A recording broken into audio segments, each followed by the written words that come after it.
제가 행복이란 이 말에 관심을 가지고 벌써 오래전부터 여러 가지 자료를 찾고 공부를 했습니다. 그 설교할 때는 그때 설교가 이루어지는 것이 아니고 이미 2년, 3년 전에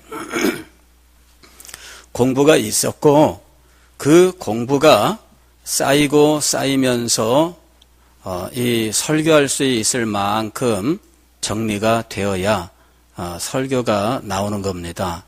그러니까 지금 당장 다음 주 설교를 위해서 이번 주 중에 설교 준비하는 것이 아닙니다. 여러분들이 이런 그 설교 준비의 과정을 이해를 하셔야 돼요. 행복이라고 하는 주제를 가지고 제가 그동안의 여러 자료들을 읽고 생각하면서 그 의미들을 깨달아 알고 하는 과정을 통해서 오늘 여러분들에게 이 말씀을 전하고 있는 겁니다. 그런데 이제 문제는 이 말씀을 듣는 여러분이 이제 얼만큼 하나님의 말씀에 가까이 다가오느냐 하는 거죠. 이제 이것이 문제입니다. 제가 늘 마음속에 염려가 무엇이냐면 하나님의 말씀이 우리들과 아무 상관이 없는 것처럼 들릴까 하는 것이죠. 그게 가장 큰 문제입니다. 이 말씀을 들어도 내 상황과 내 마음에 하나도 닿지 않는다 하게 되면 이 말씀은 공허한 것이 되어버리고 마는 거예요. 그런데 가만히 생각해 보시면 하나님의 말씀은 그런 특성을 갖고 있습니다. 가령 빌립보서 데살로니가전서 5장 16절 이하의 말씀을 보면 항상 기뻐하라. 항상 기뻐하라. 이것이 그리스도 예수 안에서 너희를 향하신 하나님의 뜻이니라. 근데 이게 다가오지 않잖아요. 항상 기뻐하라. 그런데 어떻게 항상 기뻐하란 말이냐? 이거는 말이 안 된다. 내 상황을 보아라. 기뻐할 수 있는가? 내게 닥친 이 난관을 보십시오. 기뻐할 수 있을까? 우리는 항상 자기 상황을 근거로 해서 하나님의 말씀을 대하기 때문에 하나님의 말씀이 우리와 너무 멀리 떨어져 있다는 생각을 할 때가 많아요. 하나님의 말씀이 가까워지기 위해서 자기의 마음을 이 시간 비워야 돼요. 자기의 상황을 비워야 됩니다. 하나님의 말씀을 하나님의 말씀 그대로 받을 수 있어야 하는 겁니다. 제가 이 행복에 대해서 생각하면서 행복의 조건이라고 하는 책을 좀 봤어요. 이 책은 조지 베일런트라고 하는 하버드 의대의 정신과 교수가 연구 보고서를 작성한 것이었는데 하버드 대학교 인생 성장 연구 보고서입니다. 이 책은 1930년대 말, 그러니까 2차 세계대전이 일어날 그 무렵에 미국 하버드 대학교에 입학한 268명의 학생들과 또 서민 남성 456명과 천재적인 여성 90명을 선정을 하고 이 사람들의 삶을 72년 동안 추적을 한 거예요. 그러니까 엄청난 연구였던 거죠. 왜냐하면 그 인원만 해도 268에 456에 90명 하게 되면은 이것만 해도 벌써 뭐 한 800명, 그죠? 800명이 넘는 인원이잖아요. 그런데 이 800명이 넘는 인원을 72년 동안 그 삶을 추적하는 거예요. 이 추적에는 이 인터뷰라든지 이런 것들, 물론 과정들이 다 들어가요. 그러니까 굉장한 연구였던 거죠. 그리고 이 사람들의 그 인생, 그러니까 연구조사 시작한 뒤로부터 70여 년의 세월 동안에 그들의 인생 과정을 보면서 이 사람들이 행복하냐 하는 것을 추적한 거예요. 이 사람들이 행복하냐, 20대에 행복하냐, 30대에 행복하냐, 40대에 행복하냐, 50대에 행복하냐, 60대에 행복하냐, 70대에 행복하냐, 80대, 90대까지 추적을 한 거죠. 그리고는 행복의 조건을 쓴 거예요. 행복의 조건. 도대체 인생 전반에 걸쳐서 인생 시기마다 가지가지 어떤 일들이 있잖아요. 필수적인 일들이 있습니다. 20대 초반에는 공부해야 되고요. 20대 후반에는 취직하고 결혼해야 되고요. 뭐 이런 어떤 인생의 단계가 있잖아요. 그리고 30대에는 육아와 직장일에 힘써야 되고요. 뭐 이런 식의 인생 과정이 있는데 행복하냐 이거죠. 행복하냐. 그럴 때 그들이 행복하다라고 할 때 어떤 조건이 작용을 했을까? 그거를 연구한 거죠. 결국은 다섯 가지를 조건으로 제시를 해요. 6가지를 조건으로 제시해요. 첫째는 뭐냐면은 건전한 방어기제다 이렇게 얘기를 하는데, 다시 말씀을 드리면은 인생과 세계에 대한 긍정적인 마음이죠. 인생과 세계에 대해서 부정적인 마음을 가지고 있으면 행복하지 못합니다. 요새 젊은 사람들이 대한민국에 대해서 많이 쓰는 말이 헬조선입니다. 헬조선. 예. 헬은 지옥이라는 영어예요. 조선은 대한민국을 낮추는 말입니다. 그래서 헬조선이라는 말은 대한민국을 아주 비관적으로 보는 그들의 이 세계관이 담겨 있는 용어입니다. 대한민국을 조선이라고 낮추면서 마치 일본 사람들이 조센징 하듯이 이렇게 현재의 대한민국을 낮추면서 지옥 같아. 그래서 이 지옥을 탈출하는 것이 유일한 소망이다. 이런 마음을 가지고 있다면 행복할 수 있을까요? 그런 마음을 가지고 있으면 매사 불평과 원망밖에 나올 게 없어요. 그냥 일의 과정이 그럴 수밖에 없는 것도 헬조선. 그러면 끝나는 거야. 다 이게 이 나라가 잘못된 거예요. 응? 이 나라가 잘못된 이유는 뭐냐? 친일파가 득세해서 그랬다. 이 친일파를 없애야 이 헬조선을 탈출할 수 있다. 대한민국이 해방된 지가 벌써 70년이 넘었지만은 그러나 아직도 거기에 매여 있는 그런 상황이에요. 자, 세계, 우리가 살고 있는 이 사회에 대하여 긍정하지 못할 때 행복할 수 없어요. 그리고 뭐 결국은 결론이 그거 아닙니까? 뭐 핫바지들이 다 그렇지 뭐 이런 식으로 말하면은 그게 다 비하하는 말이고 그게 체념이고 그것이 바로 절망인 거예요. 긍정적인 마음, 이것이 있어야 자기에게 다가오는 어떤 위기가 있을 때 이것을 잘 극복해낼 수 있어요. 똑같은 일이 다가왔을 때 긍정적인 마음을 가진 사람과 부정적인 마음을 가진 사람은 전혀 다른 행동을 하고 전혀 다른 반응을 보이면서 그 사람의 마음과 삶에 전혀 다른 결과를 갖게 돼요.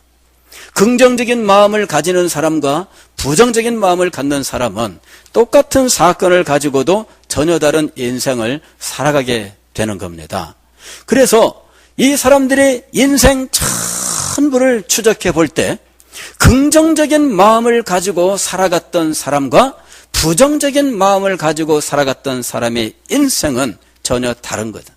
그리고 본인이 느끼는 행복함의 정도가 전혀 다르더라 하는 것이죠. 두 번째로는 안정적인 결혼 생활입니다. 안정적인 결혼 생활. 가정이 깨지고 이 사람 저 사람 수시로 만나서 잠깐씩 동거를 하지만 그러나 그냥 계속 나그네처럼 이 사람 저 사람 그냥 거쳐가는 이런 삶을 사는 사람과 부부간에 서로 깊이 신뢰하고 이해하면서 함께 동반자로서 살아가는 사람은 그 삶이 전혀 다르다는 것이죠. 그러니까 안정적인 결혼 생활이 행복의 조건이었다. 이렇게 이야기를 해요. 그 다음에 세 번째로 이야기하고 있는 것이 금주. 술을 즐기지 않는다는 거죠. 이 술을 먹고 그 술에 사람이 인박여서 술이 휘두르는 대로 살아가면 그러면은 그 사람의 인생은 행복하지 않아요. 그 다음에 네 번째로 제시한 것은 금연입니다. 금연. 이 담배. 미국 사람들 담배를 많이 태워도요, 안 태우는 사람들 굉장히 많습니다. 행복의 조건으로 금주, 금연이 들어있다는 것을 보고 제가 깜짝 놀랐어요. 우리 그리스도인들은 기본적으로 이거 갖춘 거예요. 그죠? 야, 이 참 다행입니다. 얼마나 감사한지. 예. 우리 그리스도인들은 교회에서 금주, 금연을 가르치고, 우리는 일찍부터 금주, 금연을 하고 있습니다. 얼마나 감사한지. 다섯 번째는 무엇인가? 다섯 번째는 운동이에요. 운동. 운동. 여섯 번째는 적당한 체중. 그래서 제가 가만히 이거를 살펴보니까 전체 주제가 건강이더라고. 건강. 건강한 마음, 건강한 가정, 그 다음에 건강한 육체. 그 건강한 육체는 금주, 금연, 규칙적인 운동과 적당한 체중. 이게 건강이에요. 건강. 그러니까 이 정신세계가 건강하고 가정이 건강하고 육체가 건강하면 행복하다는 거죠. 이게 왜 행복일까? 제가 처음에는 이해가 안 됐어요. 그게 왜 행복일까? 결국 한마디로 정의 내리면 건강이 행복인데 이게 어떻게 행복일 수 있을까? 돈이 많아야 행복한 거 아닐까요? 그래도 어느 정도 재산을 가지고 있어야 행복한 거 아닐까요? 직장도 남들보다는 훨씬 좋은 직장을 다녀야 행복하지 않을까요? 알고 보면 행복에 대한 나의 생각이 잘못되어 있었기 때문에 이 책에서 건강을 행복으로 제시하는 것을 이해할 수가 없었던 겁니다. 우리는 대부분 행복을 물질적인 것과 연관을 시킵니다. 돈이 많고 생활도 좀 넉넉해야 되겠고 원하는 대로 무엇인가 할 수 있고 이런 식으로 그래야만 행복할 것이라고 생각하는 거예요. 근데 정말 그럴까 하는 것이죠. 정말 그럴까? 작년에 2015년에 유엔이 행복의 달 해가지고 그 행복을 주제로 내세웠던 적이 있습니다. 그때 이제 전 세계 143개 국가에서 행복을 주제로 설문조사를 했어요. 행복도 조사죠. 행복감. 당신은 지금 행복하다고 생각하는가 하는 걸 조사를 한 거예요.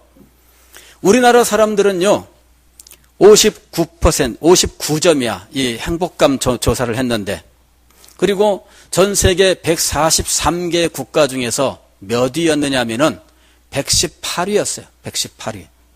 평균 행복 점수가 71점이었는데 우리나라는 59점밖에 안 되고요. 그리고 143개 국가 중에서 118위를 한 거예요. 꼬레비, 꽁찌에 꽁찌. 그리고 행복하다 이렇게 말하는 국가들 중에는 우리나라보다 못 사는 나라들이 얼마나 많은지 몰라요. 국가적으로는 그리고 개인적인 삶은 우리나라보다 못 사는데 막상 본인이 행복하냐 그러면은 행복하다고 하는 사람들은 훨씬 많았던 거죠. 그때 유엔에서 각 국가 행복 지수를 발표를 했어요. 이 행복 지수는 여러 가지 사실들을 다 이 행복 지수 평가에 집어넣었어요. 그 국가의 가령 이 국민 소득은 얼마냐, 그 다음에 사회의 어떤 사회 이런 그 시설들, 이런 그런 시설들은 얼마나 갖춰져 있나, 이런 주로 그런 것들을 중심으로 해서 이제 이 조사를 해서 행복 지수를 발표했는데 그 행복 지수에서는 우리 한국이 47위에 47위. 즉 물질적인 것을 중심으로 하여 평가를 하면은 47위였는데 본인이 느끼는 행복감을 중심으로 하여 평가를 했을 때에는 118위였어요. 일치하지 않죠. 그런데 너무 큰 차이가 나는 거예요. 본인이 느끼는 것을 중심으로 하면 118인데 남이 객관적으로 그 집 수입은 얼마냐, 사는 집은 몇 평이냐, 이런 것 가지고 교육 수준은 얼마냐, 이런 거 구매력은 얼마냐, 이런 것 가지고 쭉 조사를 했을 때에는 47위였던 거예요. 도대체 그 차이를 가져오는 건 뭐냐 이거죠. 그 차이를 가져오는 것은 생각이에요.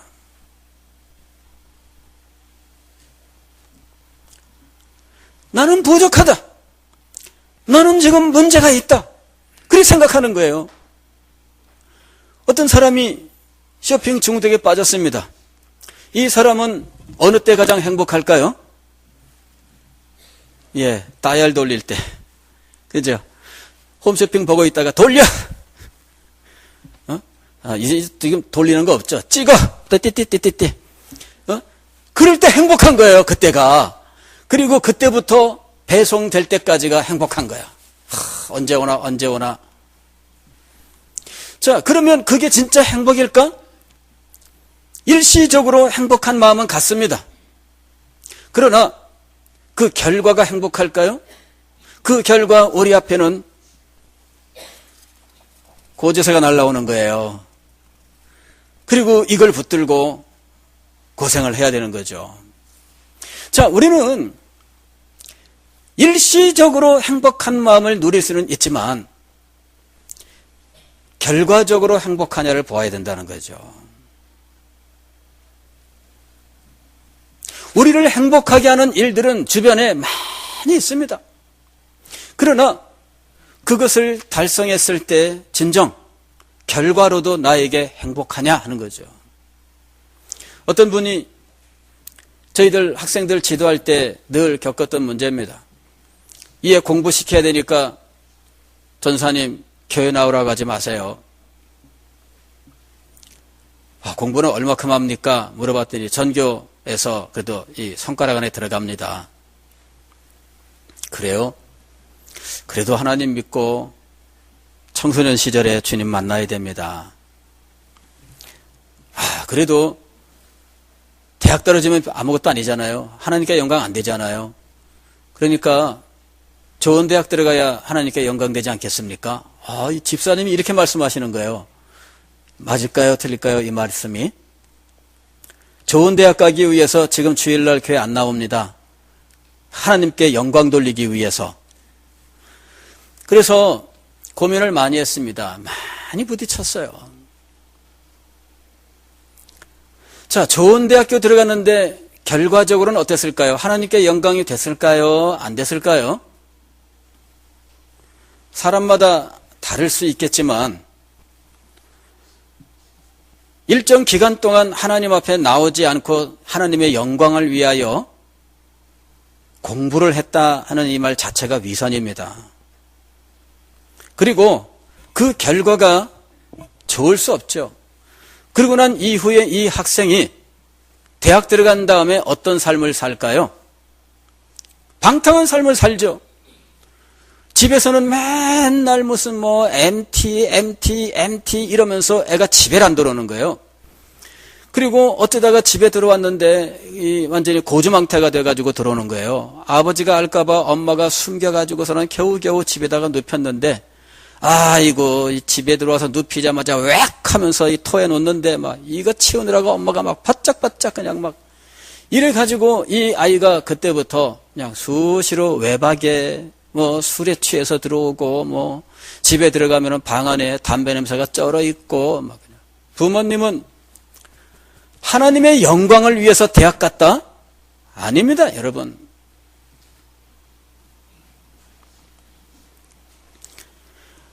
우리는 그 결과를 봐야 돼요. 원하는 대학에 합격했을 때 얼마나 기뻤을까요? 얼마나 즐거웠을까요? 그래서 감사합니다 하면서 감사헌금 탁 냈습니다. 그랬는데 결과는 뭐예요? 오늘 우리는 어느 일정 기간의 행복, 그 행복감이 참된 행복이라고 생각하면 안 돼요. 결과를 보아야 되죠. 이 하버드 의대에서 인생 성장 연구 보고서를 낸 이유가 그거예요. 일생 동안을 행복하게 사는 게 무슨 길인가? 일시적으로 행복할 수는 있어요. 그저 3개월 행복할 수는 있고 6개월 행복할 수는 있다는 거예요. 그러나 일생을 행복할 수 있느냐 하는 겁니다. 그리고 노년이 행복할 수 있느냐 하는 거죠.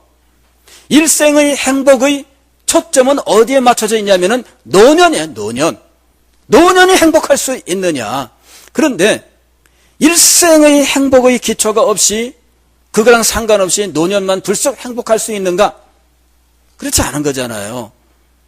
그래서 우리는 인생 전부를 놓고 무엇보다도 우리의 인생 전부가 복되고 아름다운 노년이 될 수 있느냐, 거기에 초점을 맞춰야 된다는 겁니다.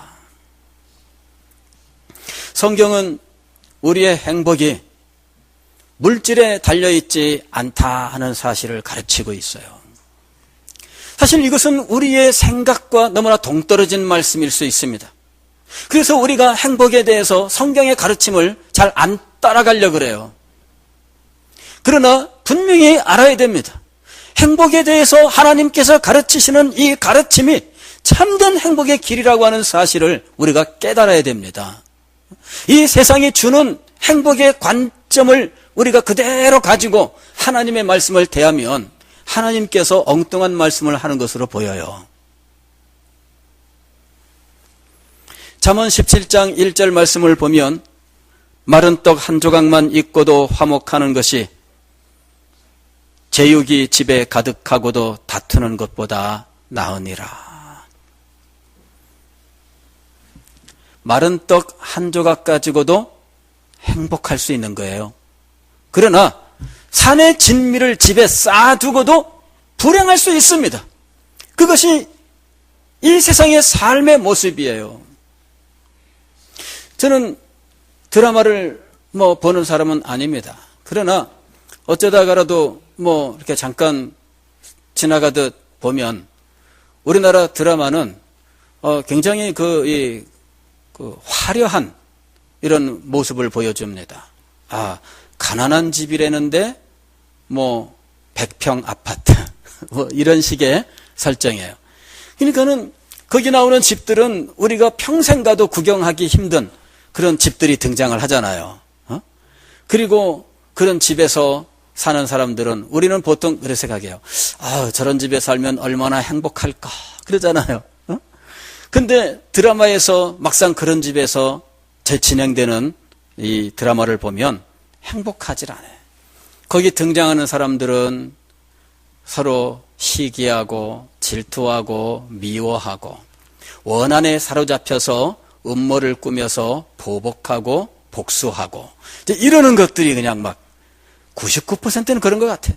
그런 내용으로 그냥 그 보고 있으면은 얼마나 화가 나요? 응? 저 나쁜 저 나쁜 저거를 가만두면 안 되는데 나쁜 자 하면서 드라마 보면서 막 이제 화를 냅니다. 그 다음에 이제 또 주인공 보고, 아우, 저 바보, 저것도 몰라. 저거 뻔하잖아. 어떻게 저걸 모를 수가 있냐. 막 답답해가지고 그냥 막 가슴을 치고 말이죠. 그래, 이 드라마를 보면은 막 화가 나요. 서로 막 식구들끼리도 싸웁니다, 막. 거기에 등장하는 그 배경은요, 굉장히 화려해요. 엄청난 부잣집들이 등장합니다. 근데 그 안에 등장하는 인물들은 행복하질 않아요. 우리의 삶을 보여주고 있는 겁니다. 아무리 큰 부자라 할지라도 원한과 복수, 시기와 질투, 상대방에 대한 미움으로 음모를 꾸미고 해치고 이러는 일들을 한다면 행복할 수 없습니다. 마른 떡 한 조각만 있고도 화목한 것이, 이 말은 뭐냐면은 가난하면서도, 그 말이에요. 가난하면서도 가정이 화목하다면, 큰 부자인데도 맨날 싸워. 형제끼리, 뭐 식구들끼리 온갖 음모를 꾸미고 상대방을 떨어뜨리기 위해서, 실족시키기 위해서, 그래야 내가 올라간다 이러면서 싸우고 있다면 그건 지옥입니다. 그건 행복한 게 아니죠.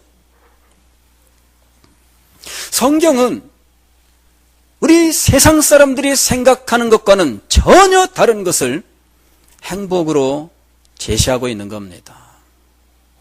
이 원리를 우리가 잘 생각하셔야 되지, 세상의 기준을 그대로 가지고 있는 한 우리는 하나님의 말씀을 제대로 받아들일 수가 없는 거예요. 하나님은 뜬구름 잡는 말씀을 하시네, 현실적인 말씀을 안 하시네, 그런 생각을 할 수밖에 없죠. 잠언 22장 1절 말씀을 보면 많은 재물보다 명예를 택할 것이요 은이나 금보다 은총을 더욱 택할 것이니라. 자, 여기 이 말씀은 뭐냐면요, 많은 재물보다 명예보다 은총이란 말입니다. 근데 우리는 이걸 뒤집어서 생각하잖아요. 은총은 손에 잡히는 게 없어요. 하나님의 은혜는 너무나 막연한 거예요. 그래서 우리는 명예, 은총보단 명예, 그리고 명예, 이거 뭐 밥 먹여주나? 밥 먹여주는 건 뭐예요? 돈이죠. 그래서 우리는 이게 뒤집어져 있는 상태입니다. 은총보다는 명예, 명예보다는 재물입니다. 이것이 세상의 관점이고, 우리는 세상에서 너무 많이 살면서 그게 완전히 우리의 것으로 지금 들어와 있는 상황이에요. 믿음은 있는데 세상의 관점이 우리의 것으로 지금 정립되어 있는 상황입니다. 하나님의 말씀으로 이것이 다시 뒤집어져야 돼요. 이게 뒤집어져야 하나님의 말씀이 비로소 우리에게 들어오기 시작하는 겁니다. 재물보다는 명예, 명예보다는 은총, 이 순서가 바로 되어야 하나님의 말씀이 그때부터 우리에게 들어오기 시작하는 거예요. 시편 112편 1절, 오늘 우리가 읽은 말씀입니다. 할렐루야, 여호와를 경외하며 그의 계명을 크게 즐거워하는 자는 복이 있도다. 여기서 시인이 진정으로 복된 경우에 대해서 노래하고 있습니다. 이 시인이 보는 참된 복, 그리고 복된 사람은 어떤 사람인가? 여호와를 경외하며 그의 계명을 크게 기뻐하는 사람이에요. 계명이라고 하는 것은 법을 말하는 거잖아요. 이것이 기뻐할 만한 일일까요? 우리는 일상생활에서 법을 잘 느끼지 못해요. 우리가 법을 느낄 때에는 어떤 경우냐면은 법이 우리에게 불편하게 될 때 느낍니다. 그러면서 누가 이따위 법을 만든 거야? 이렇죠. 누가 이따위 법을 만든 거야? 그 중에 우리 실생활에서 늘 경험할 수 있는 것은 교통관계법입니다. 교통. 운전할 때 아니 난 지금 차가 성능이 좋아서 그냥 쌩쌩 잘 나갑니다. 그리고 그냥 속도를 높이면 높일수록 얼마나 통쾌해요. 그런데 도로 표지판에는 제한 속도가 붙어 있습니다. 60km. 살살살살살 가야 되는데 답답하잖아요. 쌩 밟고 지나갑니다. 그랬더니 고지서가 날라와. 속도 위반. 예. 그때마다 짜증냅니다. 그 도로 제한 속도 60도밖에 안 해, 60km밖에 안 해가지고 이게 뭐냐 말이죠. 교통 이 법이 그 교통관계법이 우리에게 어떤 제약으로 느껴지는 순간이 참 많아요. 저도 이제 이 스피드 카메라에 가끔씩 한 번씩 찍히고 뭐 이런 적이 있습니다만 최근에는 지금 벌써 한 10몇 년 동안은 찍힌 적이 없습니다. 찍힌 것 같아. 그러면 안 날라와요. 안 찍힌 겁니다. 어쨌든 벌써 이제 오랜 세월 동안 스피드 카메라에 찍히지 않고 나름대로 이제 잘 지나가고 있습니다. 근데 과거에 한 번 제가 걸린 적이 있어요. 서울의 올림픽대로에서 이렇게 이제 거기 마침 도로가 이게 내리막길인데 쫙 내려오는데 한쪽 옆에 이렇게 그 공터가 이렇게 있었어요. 거기에 경찰들이 여러 명이 나와 있더라고. 어떤 사람은 카메라 놓고 삼각대에 스피드 카메라 놓고 찍고 있고 또 경찰 오토바이 몇 대는 저 앞에 딱 서가지고 시동 걸고 기다리고 있고 그리고 여러 사람이 그냥 차 세워놓고 있는 거예요. 그래 보고서는 딱 언덕을 넘었는데 내려오다 보니까 경찰이에요. 모퉁이에.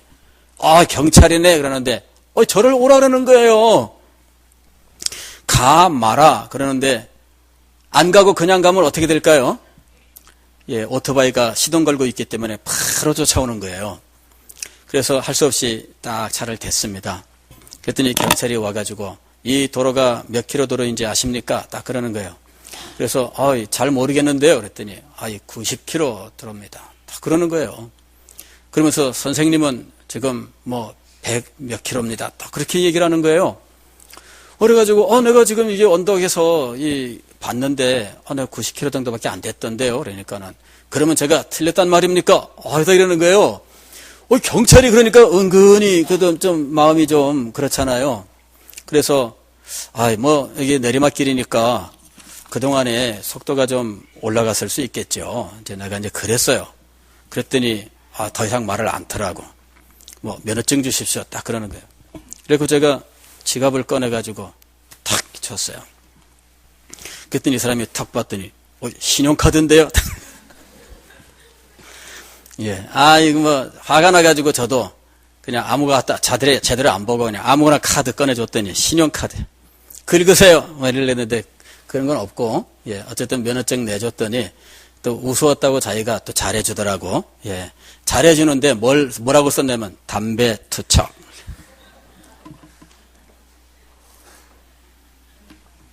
그거 참 목사가 담배 투척으로 단속을 당했습니다. 남들이 보면 그거 진짜 좋아할 거예요. 예. 그래서 제가 불편했어요. 이 법이 불편하구나. 예. 근데 왜 불편하게 느꼈을까요? 내 성질대로 못하니까. 그죠? 그런데 그 법은 왜 있는 겁니까? 안전 때문에. 그 이상 가면 위험하다. 안전 때문에. 즉, 법의 정신을 생각하면 감사해야 되는데, 내 성질을 생각하면 불편한 거예요. 제가 오래전에 대학 입시 준비할 때인데요. 어떤 친구 하나를 만났습니다. 그 친구도 재수, 저도 재수인데, 이제 얘기를 나누다가 이 친구가 제가 교회 얘기하니까, 자기는 교회 안 나갈 거라고 그래요. 그래서 이유가 뭐냐? 그랬더니 자기는 앞으로 미술을 전공할 건데, 교회 나가면 자기 예술적인 이 창조력을 발휘하는데 장애가 될까봐 못 나가겠다 이러는 거예요. 난생 처음 그런 말을 들은 거예요. 야, 어떻게 그러냐 그랬더니 봐라. 중세 시대를 봐라. 그러면 그 시대의 카톨릭 교회가 모든 것들을 다 법으로 억압하고 있던 때에 예술적인 발전이 없었다.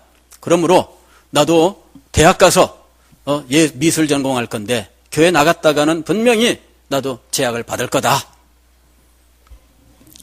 그래서 제가 그 친구한테 참 뭐라고 말하기가 힘들어요. 야, 그러나 교회 다니면서도 예술적으로 훌륭한 분들이 얼마나 많으냐. 그냥 반드시 교회 나온다고 해서 제약받는 게 아니고 네가 표현하고자 하는 그 영역이 아마 좀 과할 그런 경우에나 문제가 되겠지. 그리고 이제 넘어갔어요. 자, 이게 충돌하는 게 뭘까요? 똑같은 겁니다. 인간이 마땅히 하나님을 경배해야 되는데 그것을 넘어서는 어떤 것들을 하고자 한다면, 그것을 예술로 포장하고자 한다면 그거는 당연히 문제가 되지 않겠습니까? 그러나 사실은 가보지도 않고 너무 일찍 그것을 결론을 내린 거죠. 우리는 법이라든지 혹은 규범이라든지 이런 것들을 제약으로 생각하는 경우가 참 많습니다. 그래서 오늘 여기에 말씀을 보면서 여호와를 경외하며 그의 계명을 크게 즐거워하는 자는 복이 있도다. 이 사람은 특별한 사람이겠거니 하고 생각해요. 어떻게 계명을 즐거워하냐? 야, 이 사람은 굉장히 딱딱한 사람이고 굉장히 합리적이고 이런 사람일 것 같다. 그리고 맨날 법 이렇게 놀이하는 사람일 것 같다. 이런 생각을 갖기가 쉬워요. 그러나 여러분, 그게 아닙니다. 계명은 무엇이냐면은 하나님과 우리의 관계를 규정하는 것이에요. 계명이. 즉, 계명을 주는 관계가 이게 특별한 관계입니다. 계명을 주는 관계가 있고 계명을 주면은 네가 뭔데 하는 관계가 있습니다. 가령 길거리를 가다가 어떤 아이들이 중학생처럼 보이는데 담배를 태우고 있어요. 어떤 70대 아저씨 한 분이 가시다가 이놈들아, 어떻게 니네들이 건방지게 벌써 그런 거 하고 있냐? 이랬어요. 그랬더니 영감님 그저 갈 때나 빨리 가세요. 이런 거야. 그랬더니 이 녀석이 어디다 대고 그러니까는 얘들이 당신이 뭔데? 이렇게 나온 거예요. 이래가지고서는 얘네들이 우르르 달려들었네요. 이래가지고 이분이 나한데없이 막 봉변을 당한 거예요. 얘들한테 정말 맞은 거죠. 심지어는 어떤 경우는요, 칼로 찔러가지고서는 죽는 경우도 있었잖아요. 자, 무슨 일이 벌어진 겁니까?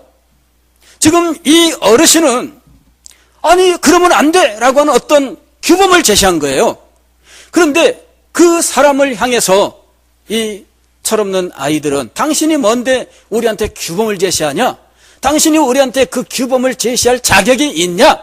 우리와 무슨 관계냐? 그걸 물어본 거예요. 네가 뭔데? 이건 뭐냐면은 당신하고 우리의 관계가 그런 규범을 말할 수 있는 관계냐? 그거죠. 관계가 없으면 규범도 없습니다. 마침 어떤 아주머니가 지나가다가 딱 보니까 자기 아들이야, 그 중에. 이래가지고 이 아줌마가 얼른 달려가서, 야, 이 녀석아, 네가 여기서 뭐하고 있는 거야? 학원 간다더니 너 지금 뭐하고 있는 거야? 그래서 귀를 잡고 막 끌고 갔습니다. 그랬더니 이 아이가, 아야야, 엄마 잠깐만. 그래서 그대로 끌려가. 왜 그럴까요? 관계가 있기 때문이죠. 관계가 없으면 어떻게 돼요? 이 아줌마가 미쳤나? 어딜 남의 아들한테 이래요? 이러면서 오히려 이 아줌마한테 덤벼들 거 아니에요? 규범이라고 하는 것은 관계가 있을 때 주어지는 겁니다. 하나님의 계명은 하나님과 관계 있는 사람들에게 주어지는 겁니다. 어떤 관계예요? 나는 너희의 하나님이고 너희는 나의 백성이다 라고 하는 관계 속에서 하나님이 계명을 주시는 겁니다. 그런데 이 계명은 실상은 교훈을 가리키는 거예요. 교훈.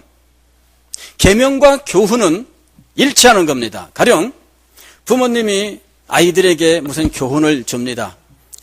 야, 거짓말하지 말아라. 착하게 지내야 된다. 학교에 가서 선생님 말씀 잘 들어라. 친구들하고 사이좋게 지내라. 그리고 형제들끼리는 다투지 말고 화목해야 된다. 이 교훈입니다. 그런데 이 교훈을 하나씩 써보세요. 이게 무엇이냐면은 계명입니다. 서로 사랑하라. 이거 계명입니다. 새 계명을 너희에게 주노니 너희는 서로 사랑하라. 너희가 서로 사랑하면 세상이 이를 보고 너희가 내 제자인 줄 알리라. 근데 이 계명이 곧 무엇이라고요? 교훈입니다. 예, 교훈이에요. 그래서 계명과 교훈은 별개의 것이 아니라 하나입니다. 성경은 하나님께서 주시는 계명에 대하여 여러 가지 용어로 진술하고 있는데 때로는 주님의 교훈은, 주님의 계명은, 주의 법은, 율법은, 법도는, 규범은 이런 말을 하고 있어요. 이 모두 하나예요. 하나님과 우리가 사랑의 관계가 되었습니다. 하나님은 우리의 하나님이 되셨고 우리는 하나님의 백성이 되었습니다. 그래서 하나님께서 우리에게 율법을 주셨는데 그 율법이 곧 다른 말로 하면은 법과 계명과 교훈입니다. 교훈. 율법의 정신을 가만히 생각을 해보세요. 그것은 교훈입니다. 자, 이렇게 주님의 계명을 기뻐한다고 하는 것은 그 계명의 정신, 즉 그 계명으로 우리에게 전하는 교훈을 기뻐한다는 거예요. 그냥 율법에 보게 되면은 네 빵을 물에 던지라. 그러면 그 물에 떠내려가면서 아래에 있는 가난한 사람이 그거를 건져서 먹고 구원을 받는 거죠. 자, 이렇게 어떤 율법이라고 하는 것은 그 정신을 생각하면 교훈을 담고 있어요. 그게 근본적으로 교훈입니다. 자, 교통법규, 이것도 교훈적이에요. 속도 제한, 이것도 교훈적입니다. 즉, 속도를 이만큼을 하면 안전하게 서로 잘 운전하고 교통소통이 원활합니다. 라고 하는 교훈이에요. 그 교훈을 법으로 만드는 거죠.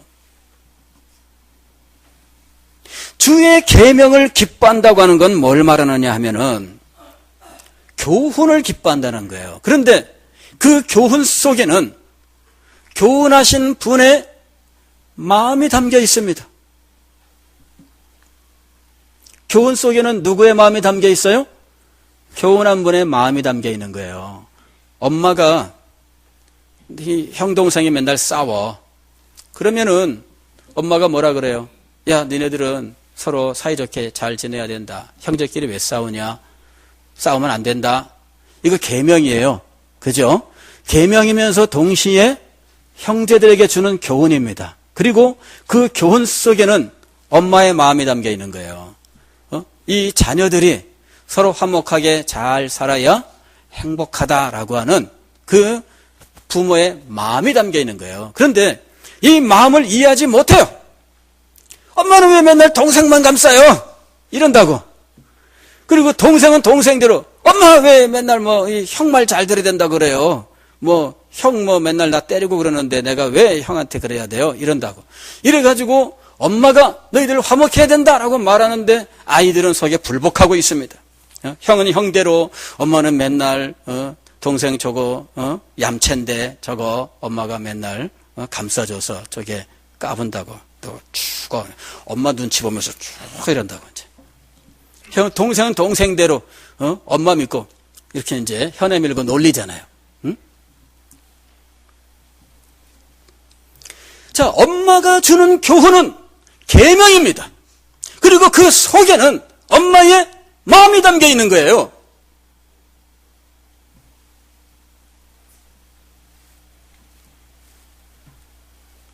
우리가 여호와를 경외하며 그의 계명을 크게 즐거워하는 자는 복이 있도다 했을 때 이 복된 사람은 어떤 사람이냐? 하나님을 경외하며 하나님의 마음, 하나님의 본심, 하나님의 의도, 하나님의 뜻을 깨달은 사람입니다.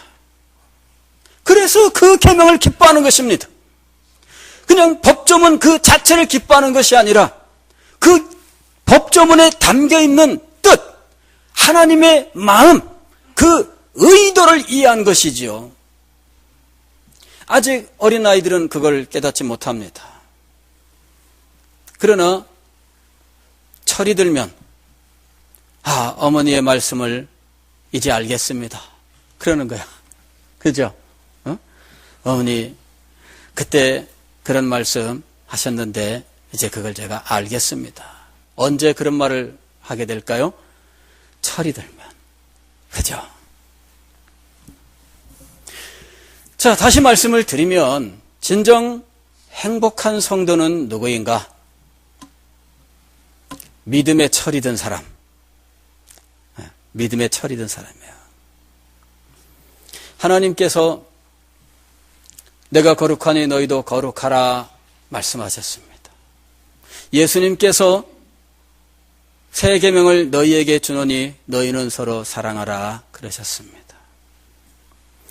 하나님의 계명이 우리에게 주어졌습니다. 그 계명 속에 담겨있는 하나님의 뜻을 깨달아야 돼요. 그 뜻이 우리의 마음속에 깊이 들어와서 그것이 우리의 마음을 바꿔놓아야만 됩니다. 그때 우리의 이 믿음은 건강한 믿음이 되는 거예요.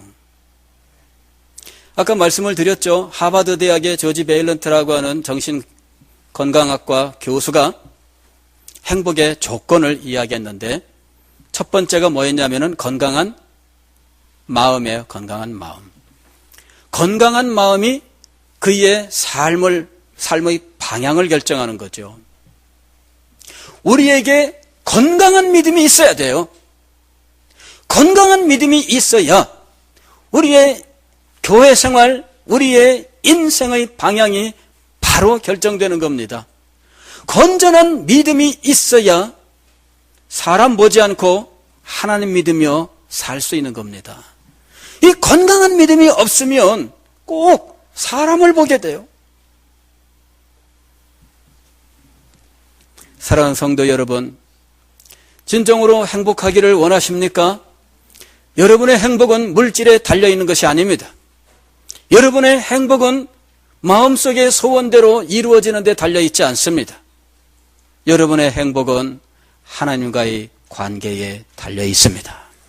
하나님께 대한 건강한 믿음을 가지고 있는 것, 하나님의 뜻을 바로 알고 그 뜻이 자기의 마음속에 나의 뜻이 되는 자리에 나아갔는가. 그리하여 이 세계와 인생을 볼 때, 그리고 교회와 성도들을 볼 때 건강하게 생각할 수 있게 되는 거죠. 그럴 때 그의 반응, 그의 삶은 완전히 변하게 되어 있는 것입니다. 건강한 믿음으로 행복한 성도가 되시기를 주의 이름으로 축원합니다. 기도하겠습니다.